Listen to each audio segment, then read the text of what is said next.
Dream. Dream. I was poor because I didn't have anything. I had no money, I had no things, we had no TV, we had no refrigerator, we had nothing as kids. But I was rich because I had a dream. You had a dream. I had a dream of becoming the greatest bodybuilder, and I had a dream to use bodybuilding as a means to get into films. But I had no idea that it would go as far as it did, that it would go beyond the body roles, beyond the muscles, and then do movies like Terminator, Predator, End of Days and stuff like that. That was like, you know, I had to kind of reinvent my dream after I achieved that. Well, I grew up in Austria. I was born after the Second World War in 1947. It was poverty, there was no food around, really nothing, and I think that was the reason why I developed such a tremendous desire, a desire to get out of there, and a desire to make it in life, to achieve big things. And then when I learned in school later on about America and about the skyscrapers, the big freeways, the big cars and all that, I said to myself, you know, I want to be part of this big. Well, it was, you're talking about when I looked in the mirror. Yeah. And I looked at myself naked. And I looked down and I said to myself, this is all out of proportions. So since I was a man of perfection, and of symmetry, it was very important to me to build the rest of the body up to that level.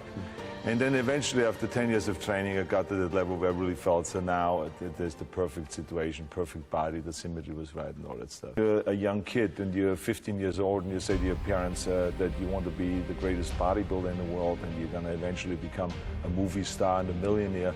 You know, that they have a tendency of taking you to the shrink. You know, the psychiatrist, and they analyze you know, your mind and what's going on up there. Maybe you're very sick, you know, and they would just, you know, walking away like this. So everyone was basically, you know, laughing at me, at those ideas, and which was okay for me because there was one thing that I had, that is a very clear vision of my goal. But it seems odd, I mean, sorry to break in, but it seems very odd for someone that young to have such targets. I mean, ones that at the time would be just ludicrous, and to actually stick to them. I mean, did you think at the time you felt different to other people? Did you feel you were destined for greater things? Well, I think whenever you do greater things, it's unusual. It's strange, it's weird. I mean, you know, there are very few people in the world that does what you do. If you would have told your parents when you were a kid, that's what I want to do, I'm sure your parents would have said, man, I don't know your parents, but I mean, they would have said, you know, honey, why don't you just go to school and relax and do your homework? Always odd for a parent. It's the same, you know, when I'm sure if my kids come to me and say to me something odd like that, I maybe would react as a parent like that. Okay. What sort of food were you eating daily at this time? Do you remember the time in your life when you thought, oh, I've got to get back down to the gym, I've really let myself go? Well, I think that it's a very difficult thing to answer because, in a way, even the day when I won the 7th Mr. Olympia title, I felt like, you know, I was not in great shape.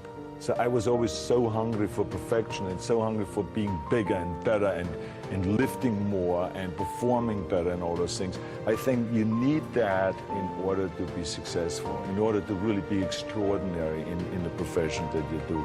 If you're happy with just anything, it's not going to motivate you enough to really work for it. And I think it was a big plus, and I think that all goes back to my childhood, you know, for growing up in a little place with nothing. Whereas my kids today grow up much more comfortable with money, with a totally different upbringing. They will most likely never have that drive, that hunger, and that need for being successful.